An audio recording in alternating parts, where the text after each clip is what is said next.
diseños de estudios epidemiológicos.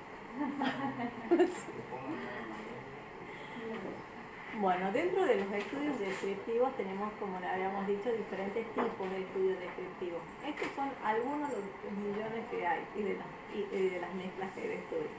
Pero los más básicos es, como habíamos dicho, el reporte de caso, y de los que más unos que usamos muy frecuentemente aquí en epidemiología es en los estudios ecológicos, poblacionales, o también algunos estudios de correlación. Eso lo podemos, entre los que vamos a ver ahora, tenemos los estudios exploratorios, los estudios de grupos múltiples, estudios de correlación, análisis de brecha, análisis de tendencias, estudios mixtos, análisis de series de tiempo, también están los de tiempo-espacio, de espacio. Vamos a intentar resumir por lo menos los más representativos, los que más utilizamos. Ecológico, poblacional y correlacional son sinónimos. ¿Cómo? ¿Es sinónimo de lo mismo, ecológico, poblacional o correlacionales? No. Ecológico es lo más grande. Dentro de los estudios ecológicos, depende del análisis o de lo que uno ve, lo que puede hacer es una correlación, un análisis de brecha de espacio, de tendencia, pero más o menos tienen una forma de metodología similar.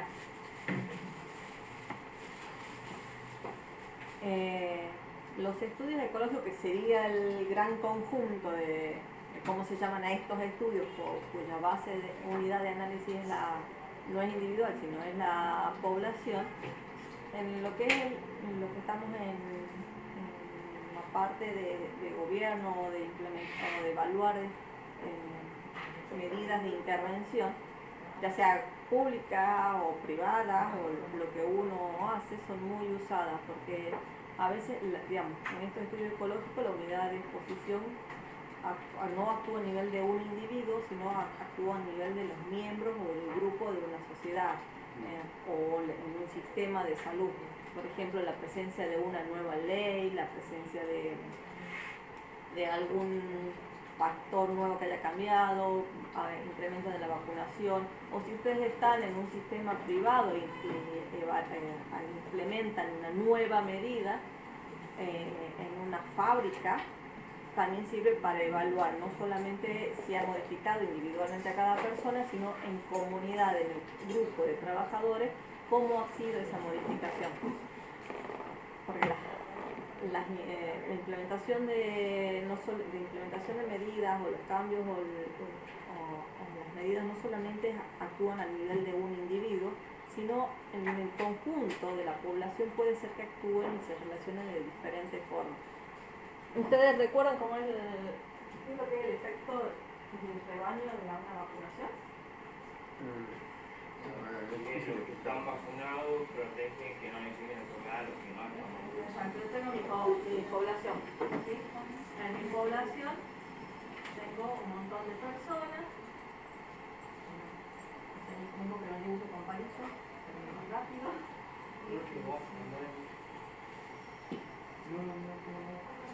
Lo que yo busco en una vacunación, por lo general las vacunas son para disminuir la mortalidad.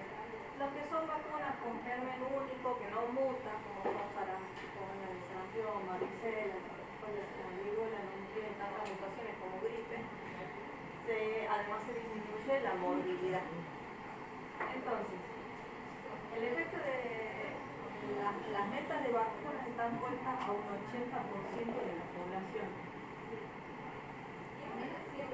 No vacunar al 100%, se mete por lo menos el 80%, porque si yo vacuno a este, vacuno a este, vacuno a este, vacuno a este, no me tenés quien me enferme a este. Hagan esta escala un poco más global.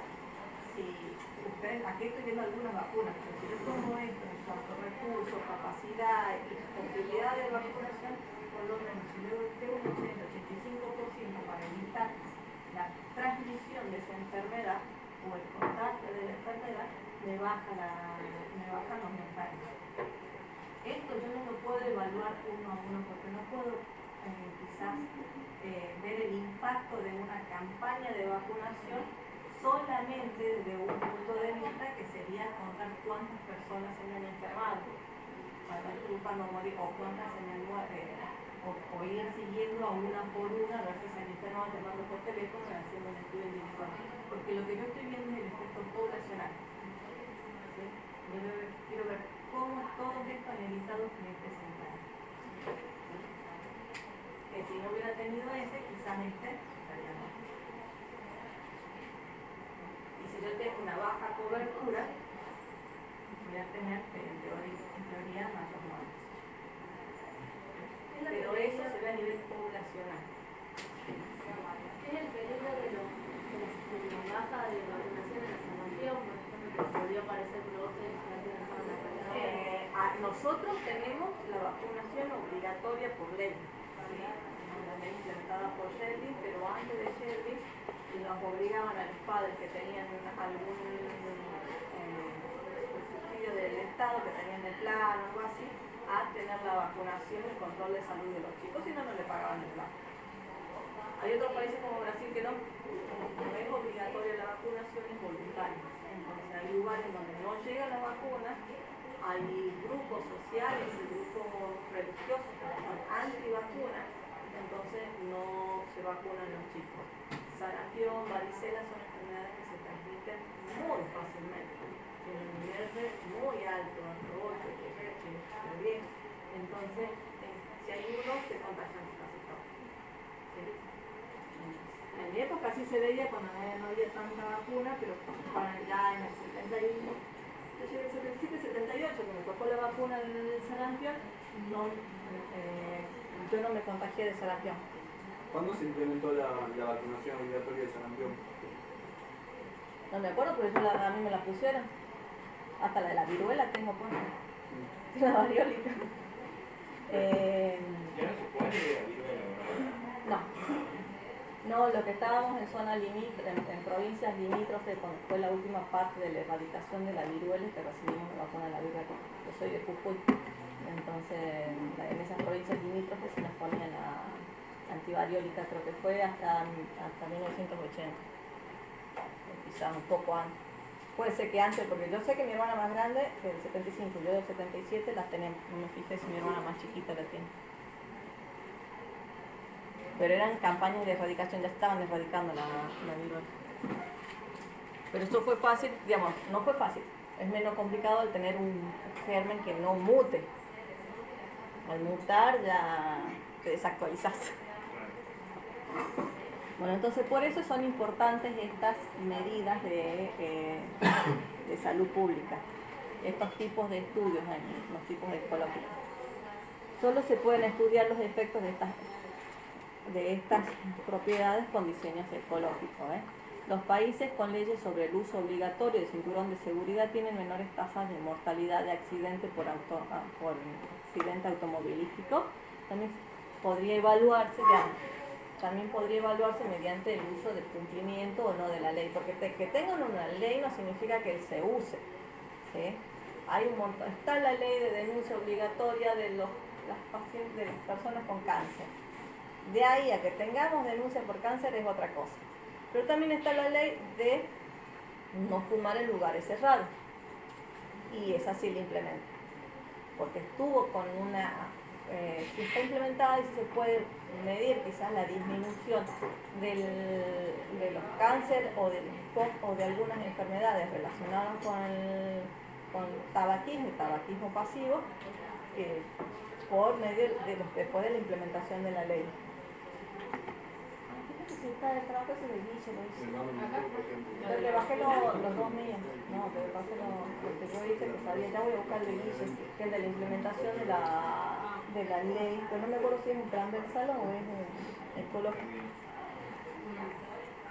Bueno, algunas exposiciones pueden ser difíciles de medir a nivel individual, como el nivel de exposición en los rayos ultravioleta puede ser difícil determinar a nivel individual, pero podría hacerse una estimación para las diferentes zonas geográficas de acuerdo a la latitud y promedio de horas de luz solar que tiene y ver algunas enfermedades relacionadas con esto a nivel de la población, como los cánceres de piel y algunas otras enfermedades o sucesos. Los datos de venta, porque también influyen la cantidad de horas que uno está con luz solar en el estado anímico. En invierno a veces los lugares que son muy cerrados, donde en invierno se tienen que pasar encerrados, con suerte viendo Netflix, si es que no se le ha cortado la electricidad, puede alterar un poco En Alemania, esos países, el humor. Los países del norte son así, tienen mal humor por eso. No, en Sí, serio, sí. pero hay un estudio que Sí. ¿Tiene mal humor por qué? Porque hace frío. que es todo el día Sí, nublado. intenté estudiarlo por el consumo de psicofármacos. Y cuando viajan, Y el se lugar es vienen como acá Cuba, a Brasil, América Latina, que hay mucho sol, al toque se sí. ponen contentos y cosas. En serio, Sí, es verdad. eso dicen. Pero están equipados, ellos hay muchas cosas, están acostumbrados, saben cómo va a ser su invierno, están equipados para eso y no es todo abierto como es aquí. Por lo menos en Toronto cuando fui estaban entre una galería y otra galería y en el medio había una calle, estaba cerrado el túnel. Hasta Mendoza, que hace frío, los hospitales son todos cerrados y calefaccionados. Aquí no tenemos aire acondicionado en todo el hospital, lo cual sería ideal. Pero son poblaciones que están dentro de todo un poco más ambientadas de lo que estamos aquí. Bueno, los datos, otro pueden ser los datos de venta de bebidas alcohólicas en una población, puede ser más exacto que si uno le hace una encuesta a uno cuánta consume de bebidas alcohólicas. Pero ahí yo tengo no sé, no si en qué afectará. O sea, si yo vendo alcohol como para 50 personas, seguramente no 50 personas son las que consumen el alcohol. No estamos diciendo cuántas personas estás, cuánto alcohol estás vendiendo por persona, lo que estás viendo es cuántos litros y de qué gradación alcohólica estás vendiendo. Ajá.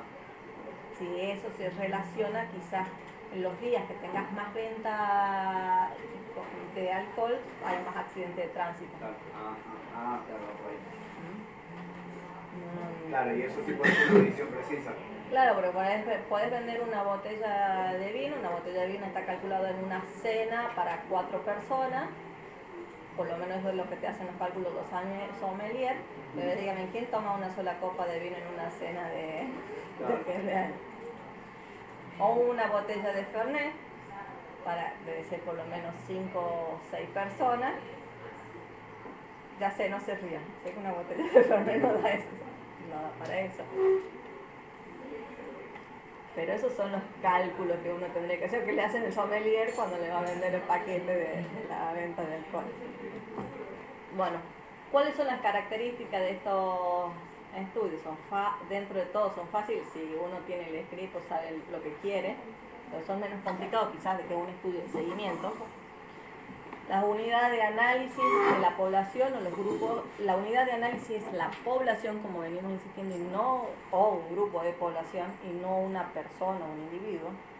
Las asociaciones que se observan entre el factor sospechado y el evento es a nivel del grupo, ¿sí? Todo aquí vemos a nivel, como les decía ayer, no es posible hacer la inferencia a una persona, porque es una falacia ecológica.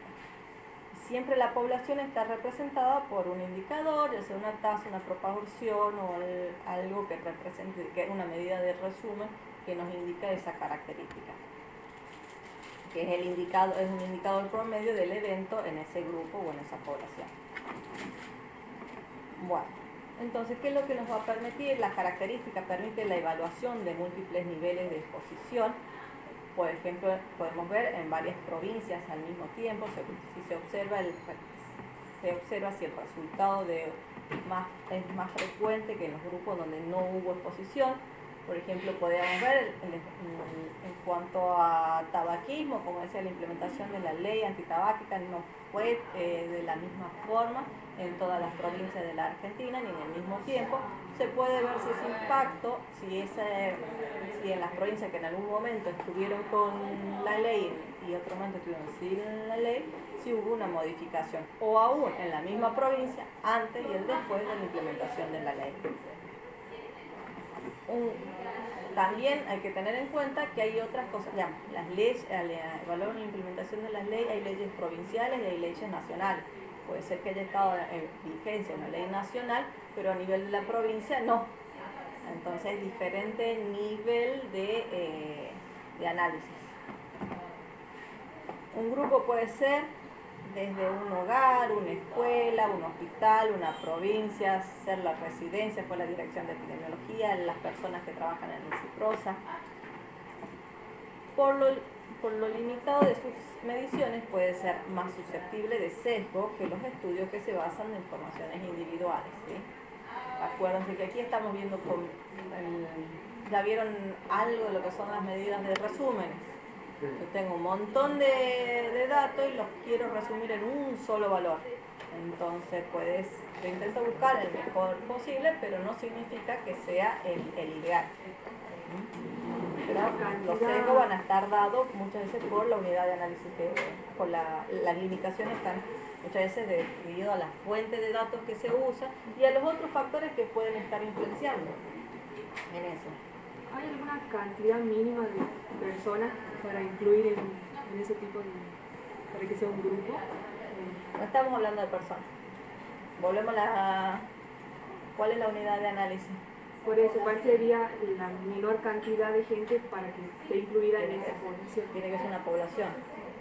Tiene que ser un grupo de personas que compartan las mismas características o el mismo lugar o el mismo espacio.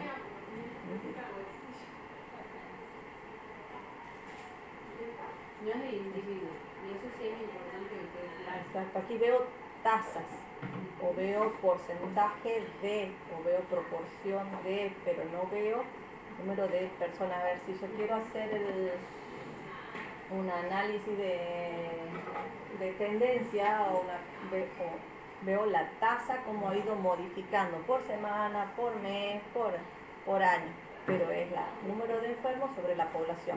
Lo que yo analizo es la tasa. Si yo quiero ver cualquier cosa, no sé, la edad media, la edad. No, a mí me ven en los niños de 5 años. Dice, todos los 5 años de la población, todos los niños de 5 años. Claro, pero ¿ves qué es lo que vas a ver? Porque ese es uno de los criterios de inclusión. Que sea, vos vas a ver la mortalidad, la vacunación. Si vos ves el porcentaje de niños vacunados, o cuántos bronquiolitis en esta semana epidemiológica, cuántos niños con SBO menores de 5 años, es la tasa entre el número de SBO dividido la población que vos tenés en este momento de menores de 5 años, y esa tasa es la que usás en el estudio para análisis. Todos los chicos de 5 años. Bueno, si tus datos del numerador vienen solamente del sistema público de salud, en el denominador van a tener que estar los del sistema público de salud o los usuarios del sistema público de salud, porque tiene en una tasa, igual que en una proporción, en el denominador, el numerador tiene que estar incluido en el denominador. Para este tipo de estudios me tengo que basar sobre datos que ya están medidos o tengo que ir yo a medir los datos que... Como quieras, puedes hacer fuente de datos primaria, puedes hacer fuente de datos secundaria. Por lo general utilizamos fuente de datos secundaria. Claro, porque va a ser toda población y todo. Porque no tenemos tantos recursos como para generar la fuente de datos, pero si yo sacara los muertos en un hospital por cierta patología, para un lugar reducido, sí. Puedo hacer la tasa de mortalidad en los diferentes hospitales de Tucumán y evaluar esas tasas de mortalidad. Las características, bueno, permite la evaluación de múltiples niveles de exposición. Se observa esto ya lo dijimos. Bueno, entonces vamos a uno de los tipos de estudios. ¿Se acuerda que dijimos que íbamos a hablar de los tipos de estudios ecológicos o también de los estudios poblacionales? Sí, los de correlación son un tipo de estudios ecológicos. Vamos a empezar con los estudios exploratorios.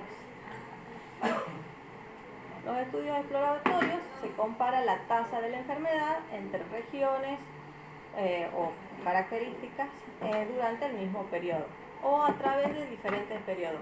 Por ejemplo, aquí tenemos en el 2016 cómo ha sido alguna tasa, cómo se ha comportado esta enfermedad en Salta y cómo se ha comportado en Tucumán. Y comparo las dos provincias, o comparo todas las provincias de la Argentina.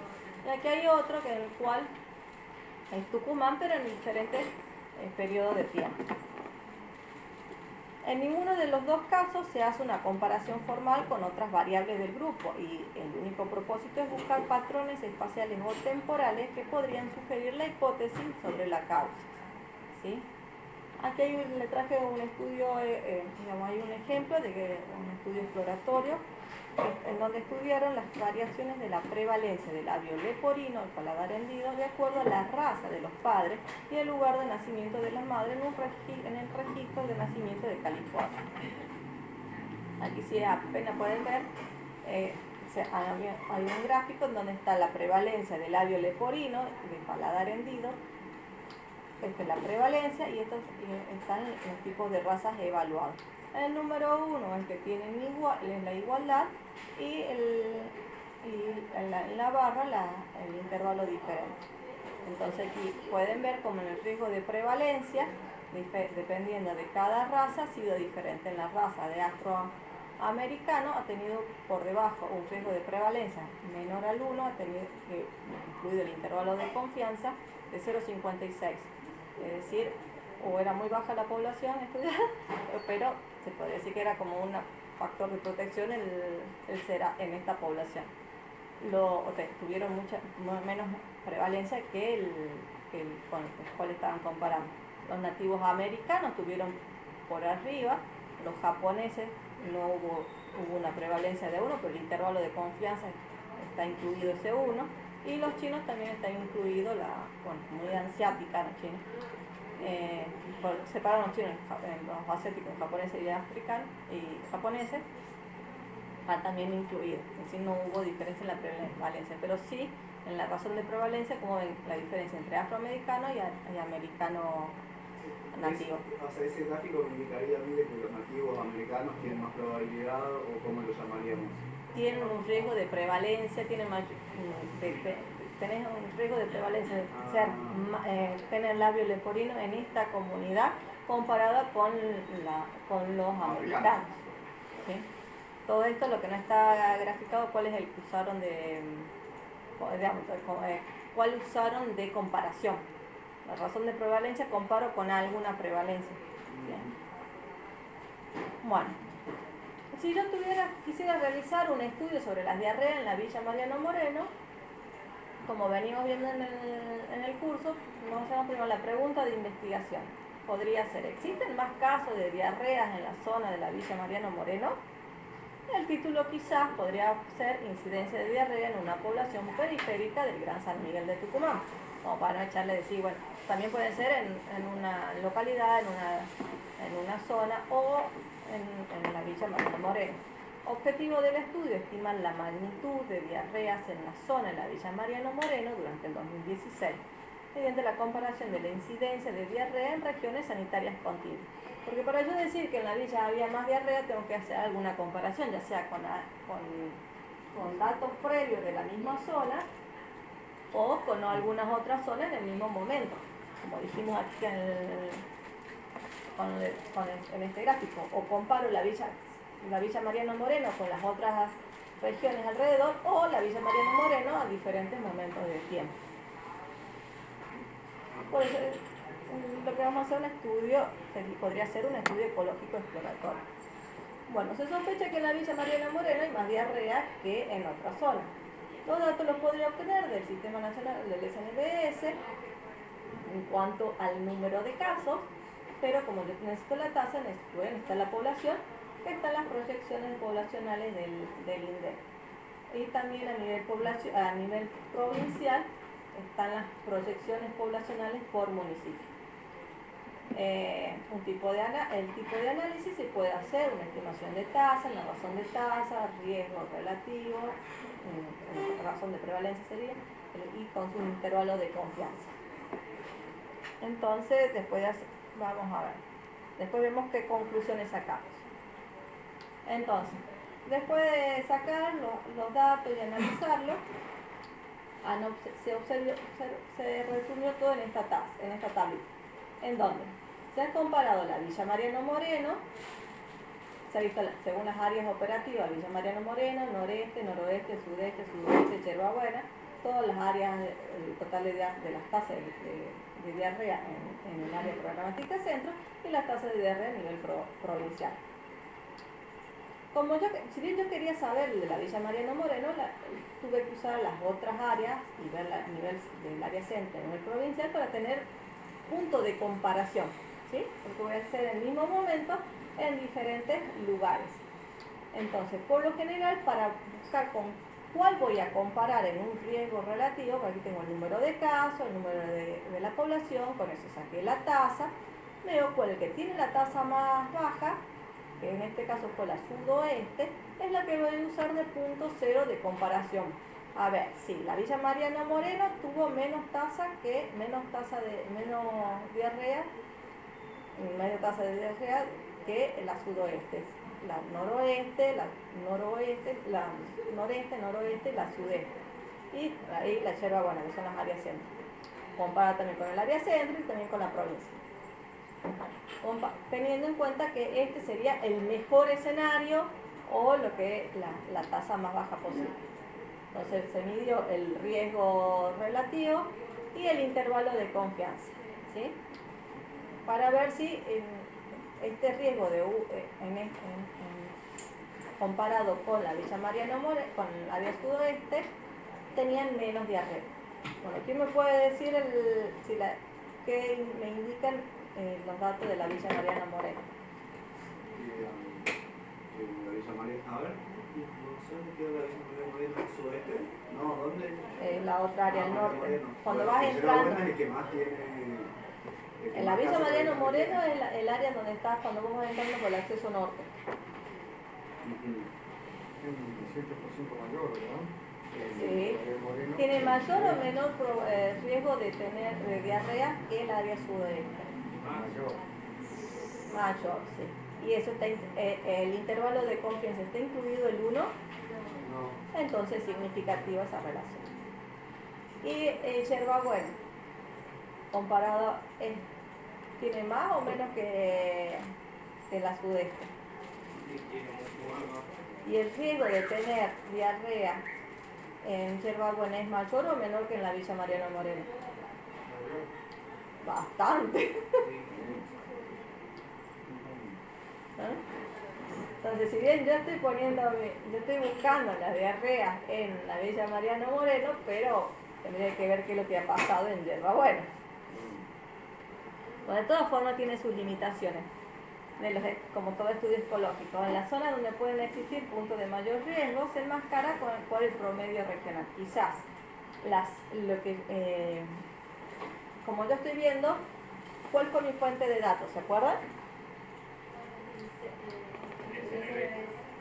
¿Y quiénes denuncian al SNBS? Exacto. Puede ser que en la zona del centro yo no tenga diarrea, porque mi población es la población total la que estoy usando, la que ha dado el INDEC, ¿sí? El INDEC en el censo mide toda la población, usuaria y no usuaria del sistema público de salud. Hay posibilidades de que en la parte del centro, sureste y sudoeste se estén atendiendo mucho en la parte privada y no estén denunciando al SNBS y por eso tenga yo menos casos de diarrea. Bueno, eso es una limitación del estudio. Pero en yerbabuena hay más gente que se puede atender en el privado, me imagino, ¿no? ¿Tenés hospital en yerbabuena? Hay Carrillo. No es un hospital de Carrillo. Ah, mira. No tiene internación. Ah, por ahí. Y es público. Yerbabuena tiene consultorios privados, pero solamente a nivel de consultorios, no tiene todavía hospital. Ni tiene sanatorios, que en el área sudeste y sudoeste, que es la de aquí del centro, sí los tiene.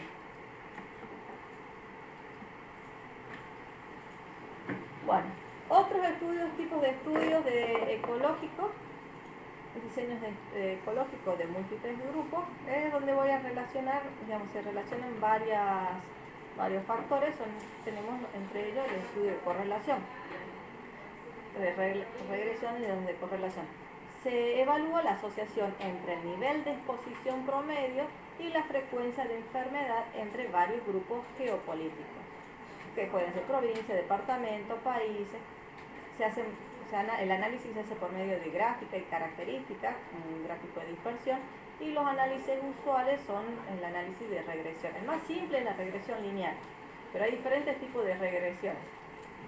Hay una diferencia porque ya se van a mezclar entre regresión y correlación, si bien ya lo van a ver más adelante en otros cursos, cuando se dé el curso de estadísticos más específicos, Pero le traje algo como para que se vean, es que los análisis, la regresión es lo que ve la relación que hay entre las dos variables cuantitativas. Si es lineal, si es curva, si es decreciente. A ver, si yo tengo dos variables cuantitativas continuas, lo que hace la regresión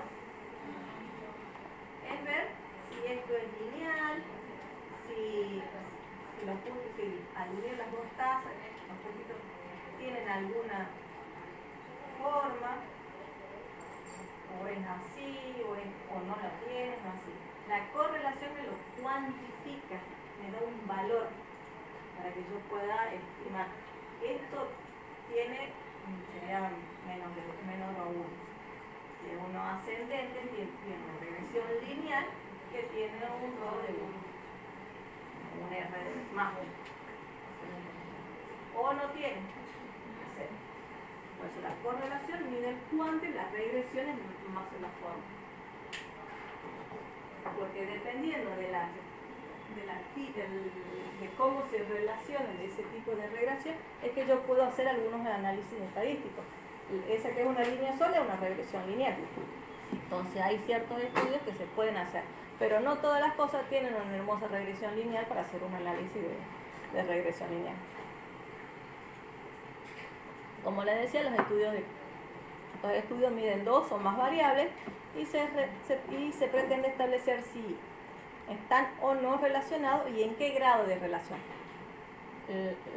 La regresión mide si están o no relacionados, y el grado de la relación lo mido con el valor que me da la correlación. La unidad de análisis son indicadores poblacionales, tasa, proporción o datos agregados.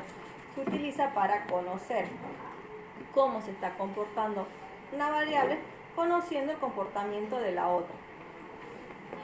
Entonces, dentro de todo son generadores de hipótesis, son económicos, si se dispone la fuente de datos secundaria, rápido de realizar, si se tiene el script o se sabe analizar, y las fuentes de datos suelen ser secundarias. En su computadora van a ver bien, mejor, pero estos son los valores que da una correlación, ¿sí? Si yo tengo una recta descendente, eso es, yo hago el análisis, ya van a ver, como le digo en el curso de estadística, eso es una correlación negativa perfecta. Todos los puntitos están en una línea, hacen una regresión lineal descendente. Quizás no sea tan perfecta, pero sí aquí yo podría decir que es una regresión, es lineal la morfología. Esto, cuando hago los cálculos, da una correlación fuerte también, pero con un R de menos 8. Esto, que es una nube de puntos, no hay una regresión. Yo no puedo decir si es lineal, si es hexagonal, si tiene alguna otra morfología, si es ascendente, si es en elíptico, nada. Es la del 2, 0,2. Sí puedo decir que parece lineal ascendente, pero no es tan perfecta como sería este 1, que es perfecto en ascendente. ¿Sí? Eso es lo que uno busca ver, y lo que da la importancia de ver en cuanto, como los que ya han tenido algo de regresión lineal saben que a este valor le corresponde este valor, es decir, a esta tasa de mortalidad le corresponde quizás número de población, o este número de la otra variable, como habíamos visto en de cigarrillos per cápita. Tanto consumo de cigarrillos per cápita, tengo tal tasa de enfermedades cardiovasculares. Un consumo de 140, de 1500 cigarrillos per cápita, o quizás menos, 1400, tengo una tasa de mortalidad de 140 fallecidos por 100.000 habitantes, que es lo que me da el eje, 100.000 habitantes. Entonces, lo que busca esta línea es predecir si yo voy aumentando. Bueno, cuando yo tenga un consumo de 280, tengo un consumo de 4.500, ¿cuánto más o menos voy a tener de fallecidos? ¿Cuál va a ser mi tasa? Eso es lo que uno busca con la correlación, un valor el cual pueda seguir prolongando y proyectando cuánto es lo que voy a llegar a tener. Como este que ya lo vimos. Entonces, ahí vamos a seguir viendo ejemplos realizados aquí en la mayoría en la dirección de epidemiología, no el anterior porque como que no existía la dirección de epidemiología en 1960, pero sí realizado en una residencia de la licenciada Abra. Con respecto a la mortalidad debido a lesiones por motocicleta, ¿qué? Lesiones por motocicletas y factores asociados en Argentina. Su pregunta de investigación fue si aumentando la venta de motocicletas aumentaba la mortalidad por accidentes debido a motos. El título del estudio fue Mortalidad debido a lesiones por motocicletas según el índice de motorización de la Argentina en el 2010. El objetivo del estudio es estimar la relación entre venta de motos y mortalidad debido a lesiones por motocicletas. Tipo de estudio ecológico de grupo múltiple, fuente de datos. Aquí vamos. Los datos los sacó de la Dirección Nacional de Registro Nacional de la Propiedad del Automotor y de Créditos Prendarios y los datos de mortalidad de la DEIS. Y el tipo de análisis que se puede emplear, se puede hacer estimaciones de la correlación entre la mortalidad y la venta de motos, regresiones lineales simples, regresión lineal múltiple, regresiones lineales generalizadas, estimación de la bondad del ajuste, es decir, cuánto se relaciona mi modelo a cuánto es lo que se puede explicar de la relación entre las dos variables con el modelo que yo hago, que es la estimación de la bondad del ajuste. Y bueno, se utilizó como valor significativo una relación menor en P menor de 0,05. Ya ustedes van a sacar la conclusión después si hubo relación o no entre los muertos y la venta de motocicletas. Bueno, las limitaciones, como todo estudio ecológico, no se controlaron muchas variables como la venta de autos, el estado de las rutas, el día, la lluvia, consumo de alcohol, el sexo, el lugar de atención de la urgencia, y otra que es muy importante es la calidad de los datos de la base de mortalidad con respecto a los accidentes de tránsito. Que no siempre se muere, digamos, si la persona se muere en la calle y el médico forense le tiene que hacer porque ha sido un accidente de tránsito, por ahí tiene más posibilidades de que sea denunciado como accidente de tránsito, si es que comparado con que después de un mes se muere del TEC en el hospital. ¿Sí? Por ahí no denuncia el médico que ha sido por el accidente de tránsito que ha tenido el TEC, que lo ha llevado a la muerte. Eso sí pasa. ¿Ah? Trae traumatismo encefalocraneal. O un politraumatismo también. El politraumatismo muchas veces llegan a la guardia y lo que le ponen como causa de defunción es shock, por el shock hipovolémico. Pero ese shock hipovolémico fue producto del accidente. Bueno, ¿pueden ver mejor el dibujito? Aquí no, nada. Aquí lo que la licenciada ha puesto en el gráfico de correlación es la tasa de mortalidad por 100.000 habitantes, dijimos que por accidente de motocicleta, sobre el índice de motorización, ¿sí? Y lo que encontró es un R al cuadrado de 0,37 y con el P le dio significativo. Como pueden ver, en esta regresión es una regresión lineal y más o menos pudo estimar cuánto es lo que es. En la línea roja es el modelo y entre más, lo que van a ver en más celestito por aquí, que lo tienen en el monitor, lo ven mejor, es el intervalo de confianza.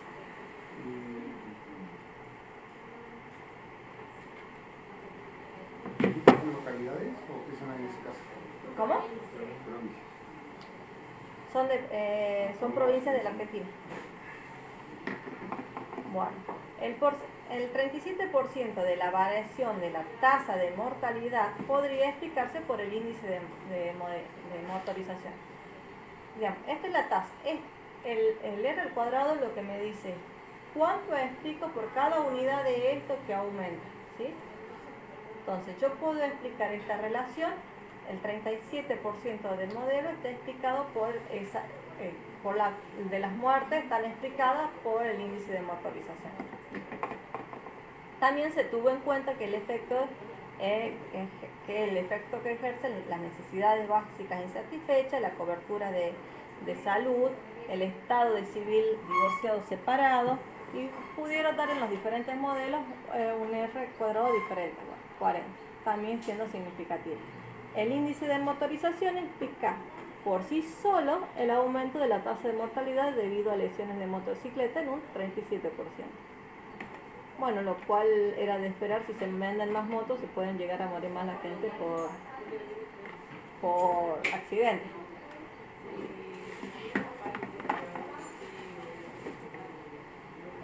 La Argentina, como le decía, este es un estudio muy interesante, no obstante todo tiene sus sesgos, porque hay lugares como Tierra del Fuego donde no se venden tantas motos, no hay un parque motorizado tan grande como quizás hay en Formosa, La Rioja, por cuestiones climáticas especialmente. Y ese era medio bajito, ¿no? En realidad. ¿Qué? 0,7 medio bajo, ¿no? Esto es lo que explica. ¿Usted lo consideraría? Sí, esta es una regresión lineal, que es una de las formas más simples de hacer de regresión. Hay otros tipos de regresiones, como lo que estábamos viendo, en donde en mi modelo se puede ir poniendo diferentes otras variables para ver si se mejora y aumentas los valores, pero dio significativo. Para una regresión lineal perfecta, hermosa y divina, tendría que haberme dado, digamos, dio positivo, pero un 1 es muy difícil de encontrar. Aún mira el de firma tampoco da una regresión, en la regresión lineal, tampoco no debe tener un R de 1, no es tan perfecta la regresión lineal. Aquí se ven cosas así como de 70, Esos son buenos, sí, eso explica bastante el modelo, más de 60, de 70%. Es difícil muchas veces de conseguir, pero sí explica, sí son más lindos. Lo importante es el PS, el PI. Es lo que le dio hoy, puedes decir que explica casi un 40%. Claro. Hay otras cosas que no van a estar explicadas y hay otros sesgos, pero ahí ya tenés es algo, un 40% más que nada, y biosignificativo. Aquí abajo lo que ven es la ecuación de la recta que utilizó. Bueno, entonces, hay otro estudio también de correlación realizado en la dirección, que es los factores relacionados con el examen de Papa Nicolau y la mortalidad por cáncer de cuello uterino en Argentina, entre el 2009 y el 2010.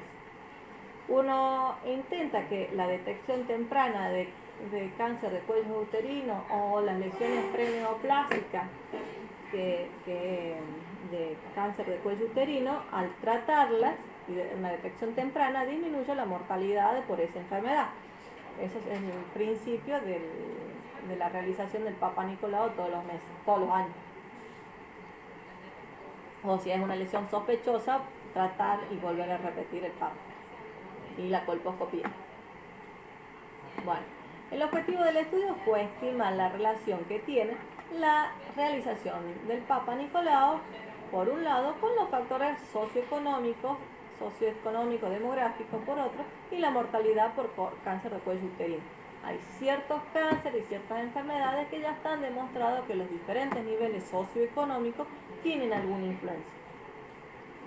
Bueno, esto en 2010 es antes de la implementación de la vacuna, o hacía muy poco tiempo, no, sí creo que es antes de la implementación de la vacuna de HPV. Bueno, se empleó la regresión lineal simple para obtener la correlación y el efecto independiente de las variables contempladas sobre la dependiente. La variable dependiente fue la tasa de mortalidad por cáncer de cuello uterino. La independiente fue la realización de PAP. Previamente se comparó la mortalidad de las variables dependientes. A fin de asegurar la consistencia del modelo, se efectuó el análisis de los residuos para verificar los supuestos teóricos. Se consideró que había asociación entre las variables cuando el P de coeficiente de la variación explicada era inferior al 0,0. Y aquí tenemos el grafiquito, después de mucho estudio pobre, de la mortalidad por cáncer de cuello uterino, tasa por 100.000 habitantes, que es lo que tenemos en este eje, y cómo se relaciona la tasa de mortalidad por cáncer de cuello uterino cada 100.000, supongo que mujeres, en cada una de las provincias, y la realización, el porcentaje de población que se realizó el Papa Nicolau, ¿sí? En cada una de las provincias. Como podemos ver, Y en este caso, digamos, Cava seguramente tiene mejor acceso al servicio de salud. No dice la fuente que utilizaron para saber cuál fue la fuente que sacaron para la realización del PAP. Creo que fue la encuesta nacional de factores de riesgo. El PAP está en nivel público y nivel privado. O sea, pueden verlo de los dos. La encuesta nacional de factores de riesgo evalúa a toda la población, tanto público como privado, y las muertes también, es decir, a toda la población. Pero femenina, obviamente. Sí. Los varones todavía no se hacen PAP. Ahí abajo dice fuente Censo Nacional de Población. En cuanto a la población, vivienda del INDEC para sacar la tasa. Este estudio de la Silvana lo hizo con respecto a con la encuesta nacional de factores de riesgo que se habían realizado en PAP en el último año o algo así. No me acuerdo. Creo que sí. Sí, pero de todas las provincias. Sí, y pidió el registro de... no, estoy confundida con el de la Bronce, que era el que lo sacaba de la encuesta nacional de factores de riesgo. Sí, el de la Silvana también fue de la encuesta nacional de factores de riesgo. Sí, la encuesta nacional de factores de riesgo es de toda la población y de los usuarios del sistema público y del sistema privado. ¿Qué es lo que pueden ver aquí? ¿Quién me dice? ¿De cuánto es lo que se puede explicar la mortalidad de cáncer uterino con la realización del PAP? Y si es mejor o no, hay mayor o menor. En Tucumán se hace poco PAP y hay elevada mortalidad por cáncer de cuello uterino. ¿Se hacen? Hay un 17% que se explica con En Tucumán lo que sale, es decir, 40% de la población dijo que se había hacía PAP y tenemos una tasa de mortalidad de cáncer de cuello uterino de casi 19 por 100.000. En La Pampa, bajo el índice el 73% de las personas se hará el análisis PAP y hay una mortalidad mucho más baja que en Tucumán. esta regresión lineal que trazó la relación entre la mortalidad y el porcentaje de población que se realizó con PAP explica el 17%. El P es significativo para esta regresión lineal. Es decir, que mientras más alta la mortalidad, mientras más porcentaje de población se realiza en la Papa Nicolau, disminuye la mortalidad, la tasa de mortalidad por cáncer de cuello uterino. Y ahí, digamos, dentro, como es la limitación del estudio, algo así, digamos, la realización de PAP depende de muchas cosas de la población, ¿no? O sea, el medio de la educación y conocimiento. Sí, de la contextura poblacional también. Si vos tenés una población con una base muy ancha, donde muchos son niños y pocos son jóvenes, sí. Si tenés una población de mayoría de varones que mujeres, por ahí la contextura poblacional de la Ciudad Autónoma de Buenos Aires o las características económicas o su nivel de instrucción de la Ciudad Autónoma de Buenos Aires es diferente a la de Misiones, Santiago del Estero. Y eso te puede influir por ahí en algo medio que no es tan así. Exacto, y ahí tenés lo que es las limitaciones de un estudio ecológico. De este estudio ecológico. Porque Jujuy, si bien tiene una población bastante empobrecida, tiene más porcentaje de realización de PAP que lo que tiene Tucumán. entonces tienen más mortalidad también. Más o menos, están ahí. Y me hacen más papas. De todas formas, este es, como le decía, lo que hacen las medidas de resumen. En una medida intento resumir la relación de todos estos puntos. ¿Sí? Algunos van a, y este tipo de relación que estoy forzando a ver cuál es la recta que mejor queda al promediar, digamos, de una forma todos estos puntos. Igual esto sería como dentro del análisis exploratorio nomás, ¿no? O sea, como no. Sí, es un análisis más de lo que se hace en análisis. Hay otros, esta es una regresión lineal. Hay otros tipos de regresiones donde se puede ir ajustando más el modelo y que tienen más fuerza y quizás me modifique la relación y el tipo de curva. Se pueden ajustar los modelos por el tamaño de la población, se puede ajustar por niveles económicos, ingresos.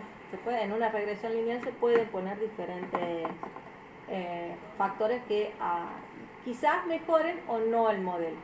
Si no mejoran el modelo, no se lo usa. Si mejoran el modelo, sí. Ya van a ver cuando veamos un poco más de estadística que no existe el modelo perfecto, pero sí por un principio de parsimonia, que tiene menor variable que se agreguen al modelo y dan un valor similar, se elige que tiene menor variable para explicar. Bueno, otro análisis que también hacemos muy común y que el cual me están pidiendo y estoy haciendo hace 2 semanas, el análisis de tendencia. Algo que es, algo que ha sucedido o que se implementó. ¿Pudo cambiar o no pudo cambiar en la historia? ¿Sí? Lo que se ve es, a ver, sí, la implementación de la medida, ¿cambia o no cambia? El ingreso del sincitial respiratoria, ¿modifica o no modifica la denuncia de los casos de bronquiolitis aquí en la Argentina? O en Tucumán. Existen oscilaciones y fluctuaciones en una serie al azar. Entonces, si ven que aquí venía así, va más o menos similar y de pronto parece que hay un quiebre, después una estacionalización y después vuelve a bajar. Nosotros en vigilancia se utiliza bastante en cuanto a lo que es agudo por denuncia semanal. Entonces yo quiero ver qué es lo que ha pasado aquí o si esta modificación es significativa o si esto es verdad que se amesetó o si esto es verdad que empezó a descender o es debido al azar. Entonces hay diferentes tipos de análisis de tendencia. Tenemos el análisis de la regresión lineal segmentada, se va estudiando por partes. El método de regresión de joint point, que es muy utilizado para las enfermedades crónicas y se lanzó para hacer en cuanto al análisis de tendencia por muerte, por cáncer de cuello, por diferentes cánceres.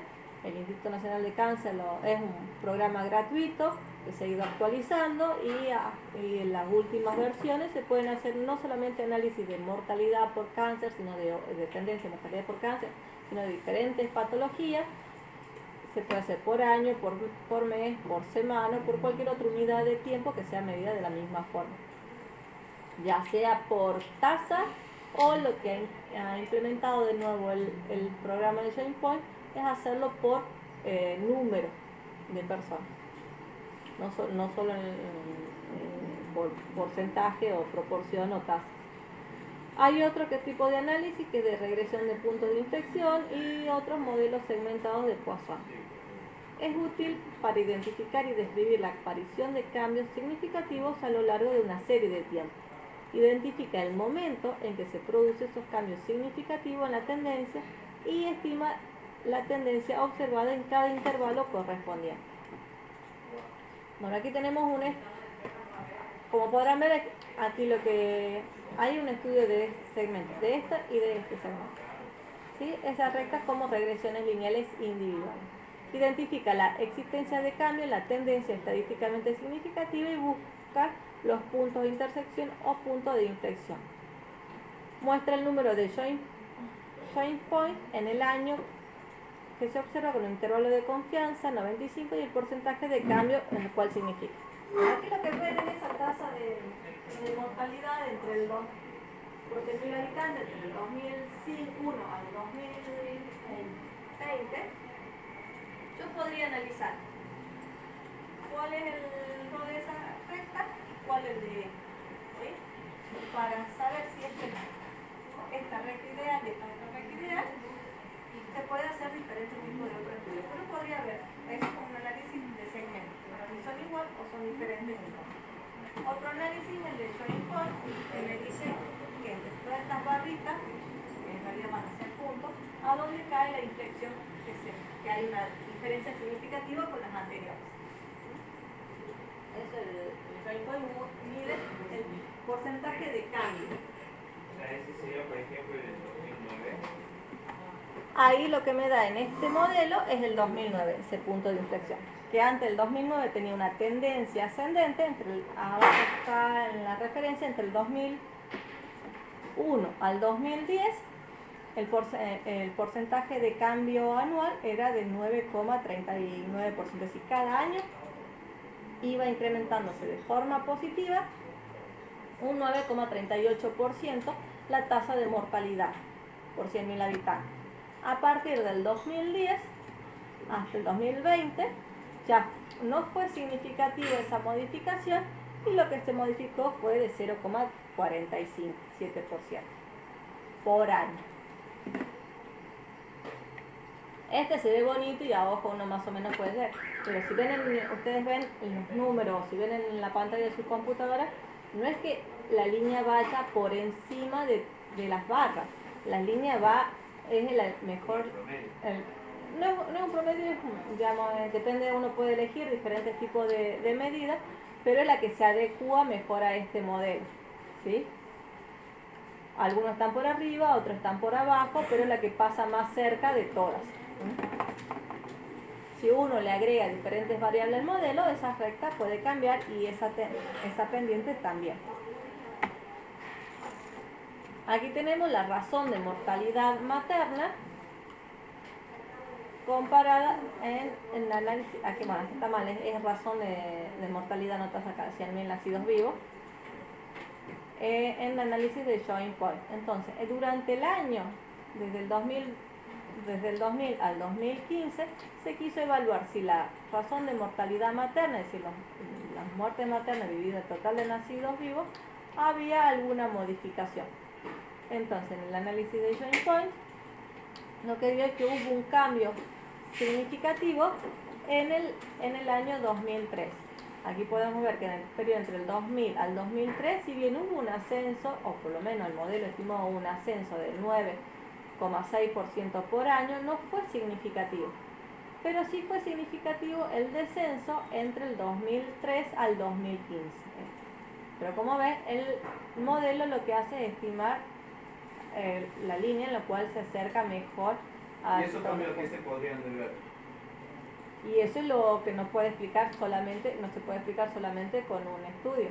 Claro, la aplicación de política específica o incorporación de tecnología.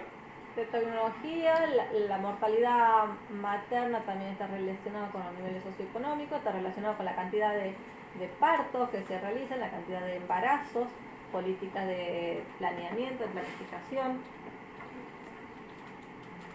Porque si hay menos mujeres que se embaracen, van a haber menos muertes maternas, teóricamente, o tener menos posibilidad de morir.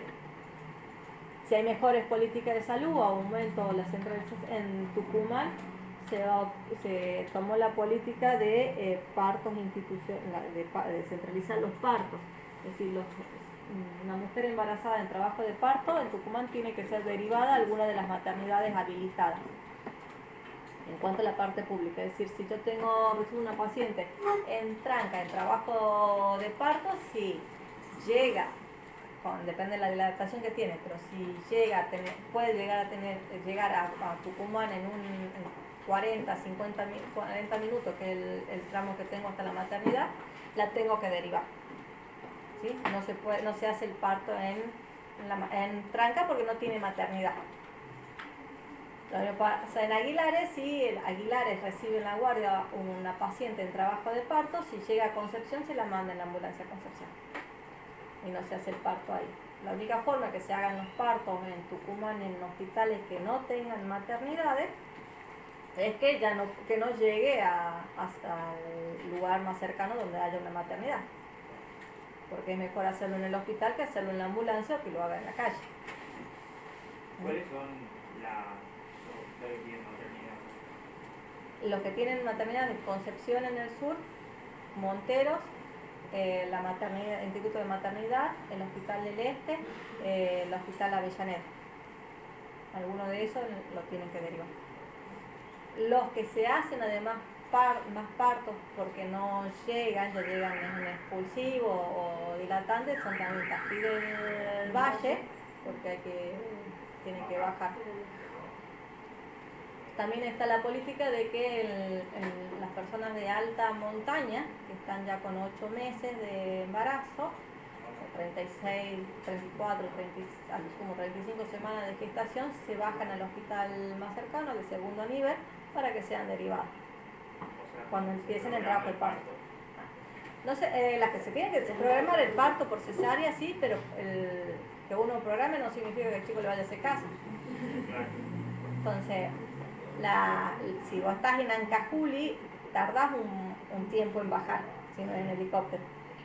Entonces se los baja muchas veces a Tranca o al hospital de segundo nivel, más simple, más familiar, no una maternidad para que estén internadas. Cuando empiezan con las contracciones, la dilatación, va a producir un parto, porque esté 1 o 2 de dilatación, no es como que esté 4 o 5, y ahí se la deriva recién a la maternidad. O sea, Avellaneda, Concepción o Perón, según la zona en la que esté, la que le corresponda a la mujer, y según la complejidad del parto también. ¿Sí?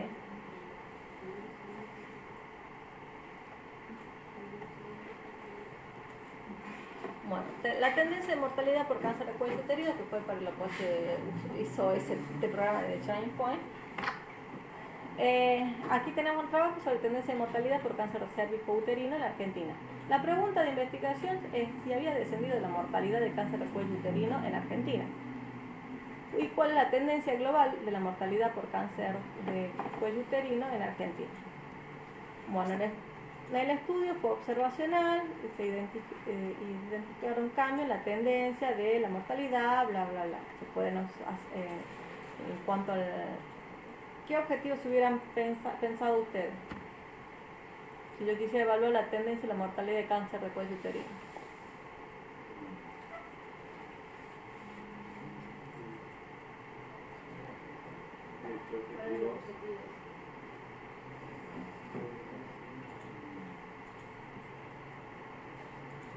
Se podría haber observado la tendencia, o identificado los momentos. Hacerse los análisis, puede ser, de Papa Nicolau.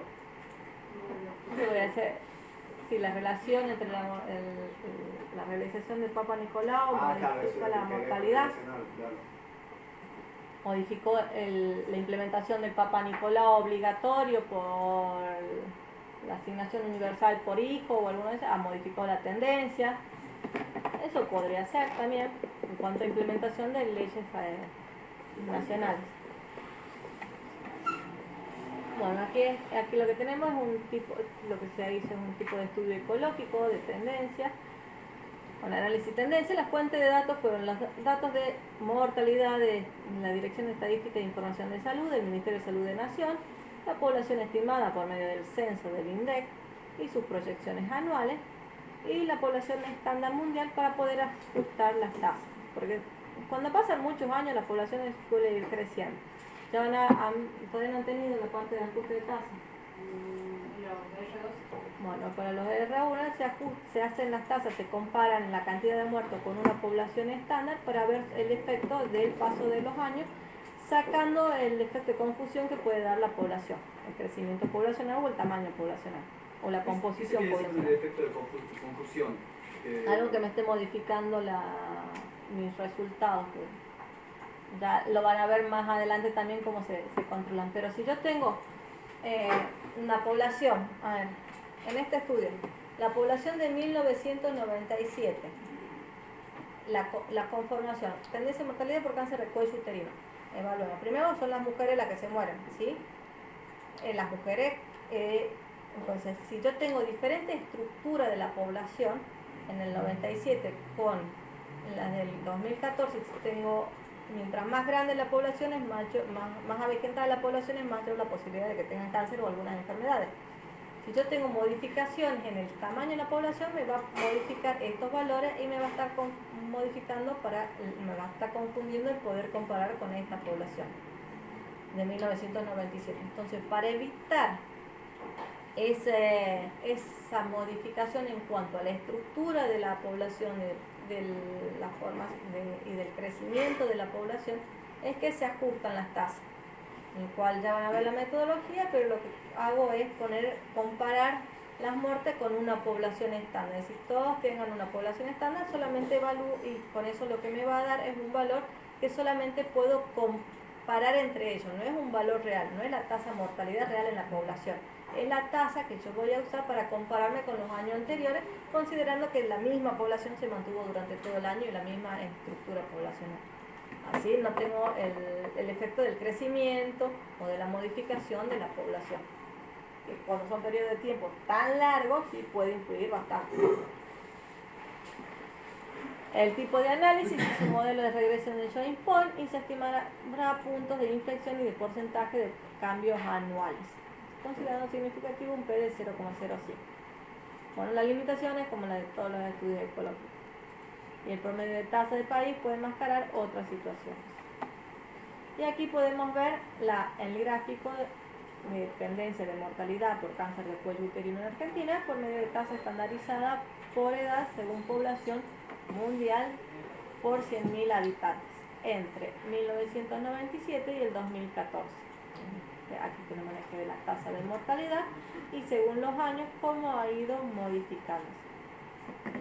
Y lo que podemos ver es que la tendencia de la mortalidad por cáncer de cuello cervicuterino mostró un descenso sostenido a lo largo de los 18 años, considerado del orden alrededor del 0,6% del promedio anual. Este descenso, por más que parezca muy poquito, fue significativo, ¿sí? Hay que tener en cuenta que si eso yo lo veo en 0,6% de la población, si yo tengo una población de 10 personas, de 100 personas, es 0,6. Si tengo una población de 1000 mujeres, son 6 mujeres menos. Y si se ve una población de 100.000, son muchas más personas menos, ¿sí? Bien, parece poco, pero al llevarlo a una escala más grande, ese 0,6% tiene un impacto en cuanto a mujeres menos mujeres que se mueren. Acuérdense que en tasa de mortalidad cervicuterino no solamente es la madre la que se muere, sino todos los hijos que se dejan por atrás, sino la madre. Bueno, este es otro análisis también de la tasa ajustada por 100.000 habitantes, tasa bruta y la tasa ajustada de mortalidad por cáncer, por enfermedades cardiovasculares. Por eso le puse aquí no le había puesto la sigla. Por causa cardiovascular según año y sexo, ¿sí? Los de arriba son sexo masculino, que por lo general tienen tasa más elevada de mortalidad por causas cardiovasculares que lo que tiene el sexo femenino. Este es sexo biológico, ¿sí? En cuanto a lo que se hizo aquí también es un análisis de tendencia y se puede ver que hubo un porcentaje de cambio anual de menos 2,9%, es decir, menos porque ha ido descendiendo, y eso ha ido descendiendo un 2,9% por cada año en los varones, hasta llegar a un punto que fue la tasa de 182,1 por 100.000, en donde ya después el porcentaje de cambio que fue en los años sucesivos no fue significativo, ¿sí? Y fue más o menos de 1,4%, pero no fue significativo esa modificación. En cambio, en las mujeres, en el periodo entre el 2001 y el 2004, también se mostró un descenso que por año disminuyó la tasa ajustada de mortalidad en 3,3% hasta el 2004, y de ahí en más la tendencia se mantuvo similar, no hubo modificaciones significativas. pero del 0,5%. El porcentaje de cambio anual no fue significativo. Pero como podrán ver, la tendencia ha sido diferente en el hombre y en la mujer. Las mujeres fue hasta el 2004, hasta el 2004, 2005, no lo habían escuela, hasta el 2005. En cambio en los hombres ha sido hasta el 2009 esa tendencia descendente.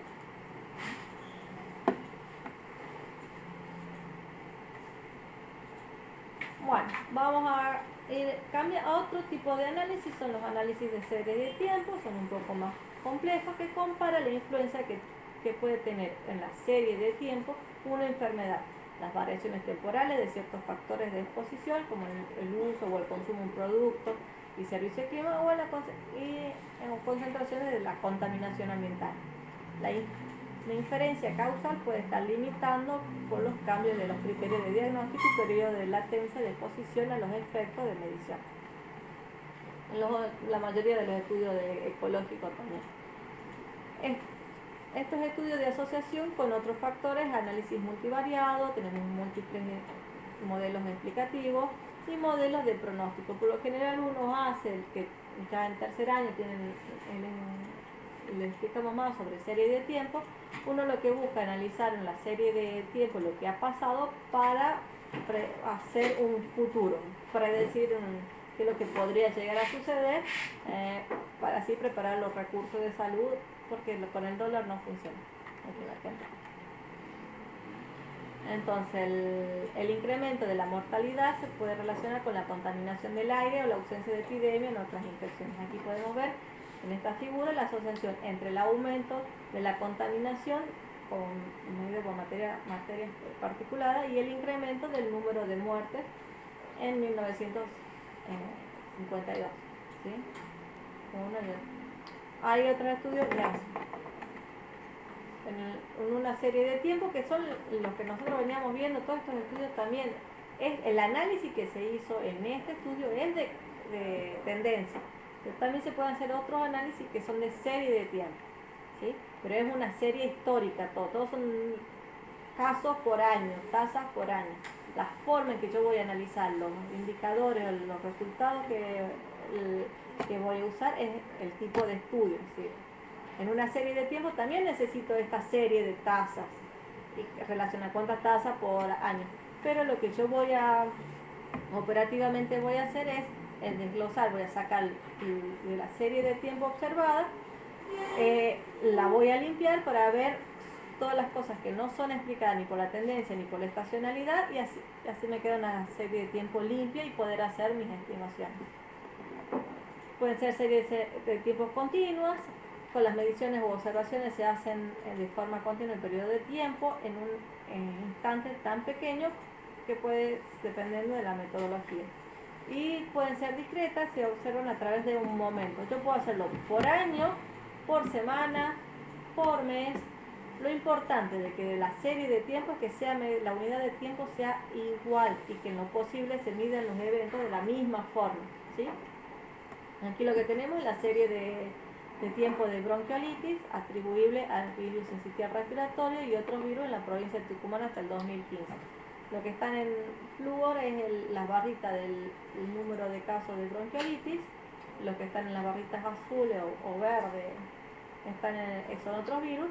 Y en cuanto a lo rojo es la denuncia por bronquiolitis clínica. Así es un poco difícil hallar algún determinante, más que uno puede decir, sí, se relaciona la bronquiolitis con la clínica, con la presencia de virus sincitial respiratorio. De todas formas, aquí en esta parte yo no tengo virus sincitial respiratorio, pero sí tengo bronquiolitis. Entonces quizás no es lo único que desencadena la bronquiolitis. Por eso se ven los otros virus respiratorios que también son causantes de bronquiolitis. Lo dificultoso es hallar datos de los determinantes en formato de serie de tiempo en lo que uno va a evaluar. Por lo general se espera que una serie de tiempo tenga por lo menos, pero lo ideal sería 10 años o más para poder analizar y para poder hacer inferencias.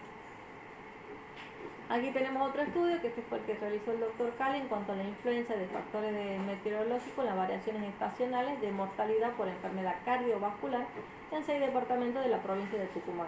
Lo que quería ver es si había relación entre las muertes por enfermedades cardiovasculares y la temperatura, para ver si en invierno se morían más o menos por enfermedades cardiovasculares. Entonces el objetivo fue estimar la asociación entre factores climáticos con la mortalidad por enfermedad isquémica y por enfermedad cerebrovascular en personas de 65 años y más en una región de la provincia de Tucumán.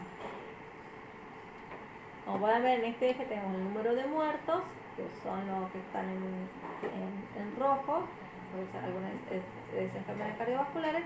En el otro eje tenemos las temperaturas, que es lo que está en azul, y lo que está medida según semana epidemiológica, en cuanto a unidad de tiempo.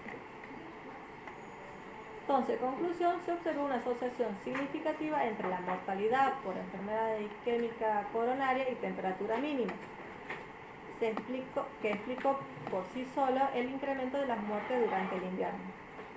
Los cambios bruscos de temperatura incrementaron el riesgo de fallecer por enfermedad isquémica coronaria con un efecto retardado de alrededor de 3, de la siguiente semana entre 3 y un 5%. Porque aquí no solamente vio cuánto es lo que, si había una relación, sino cuánto es lo que la modificación de esto modificaba el otro. Para hacer esto, él lo hizo con ARIMA, si mal no recuerdo. Son paquetes y son análisis un poco más complejos.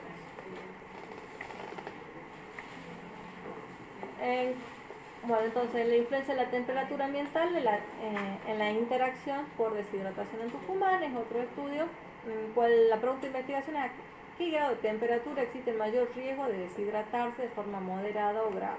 ¿Y cómo afecta la temperatura en la frecuencia de internación debido a cuadros de deshidratación?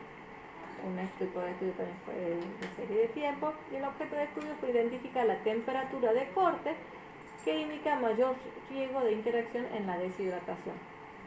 Estimar la influencia de temperatura en la interacción con la deshidratación en la Tucumán, un estudio ecológico multivariado, porque tuvieron que usar varias variables, no solamente una, o como vimos en lo de que es la tendencia, que es, digamos, una tasa de mortalidad en el tiempo, cómo ha variado, en qué punto ha variado, sin ponerle otro modelo, otras cosas, como decía, nivel socioeconómico, contextura poblacional, porcentaje de mujeres, el acceso a los servicios públicos de salud.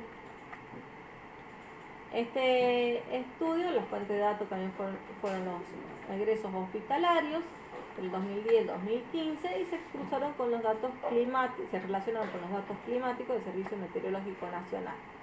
Tipo de análisis, una regresión que se podrían haber realizado,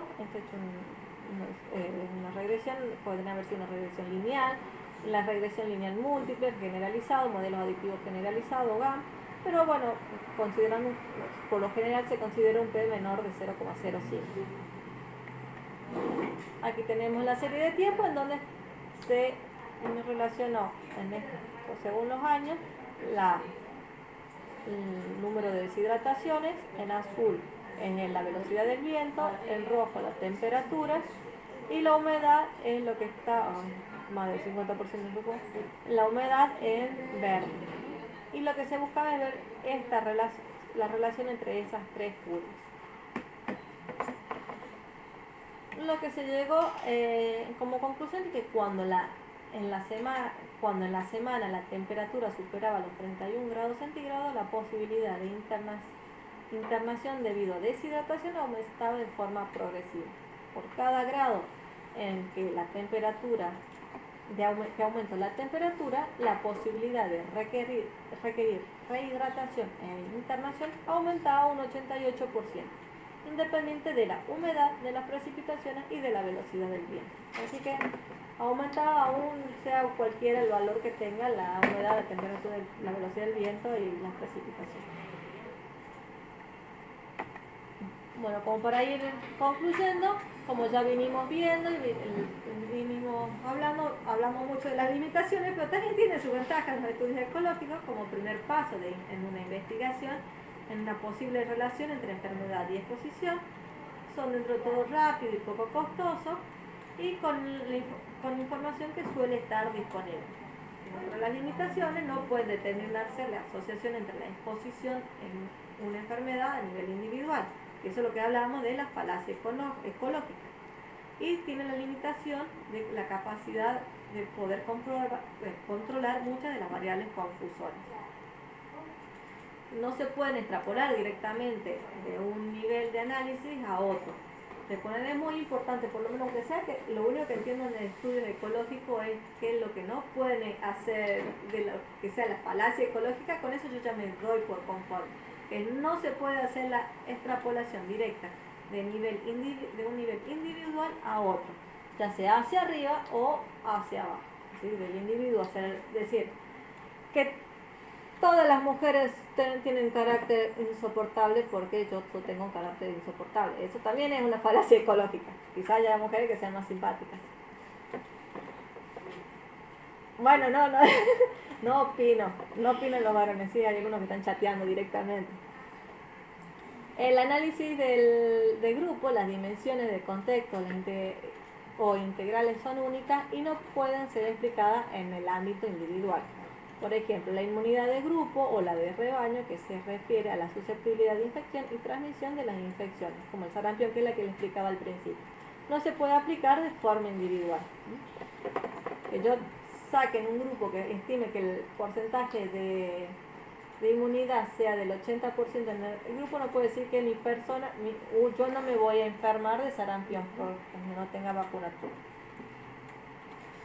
Falacia ecológica, como dijimos, es el error que se comete cuando se aceptan asociaciones entre eventos cuando en realidad no existen. Sigue el supuesto de que los resultados obtenidos a partir de un estudio ecológico serían los mismos que se obtendrían de un estudio basado en la observación individual o de un individuo. Un supuesto implícito aquí es que el estándar de oro son los estudios de envase individual. Siempre es mejor hacer individuales que un ecológico, pero para algunas cosas, hay otras cosas que es mejor hacer algún estudio ecológico.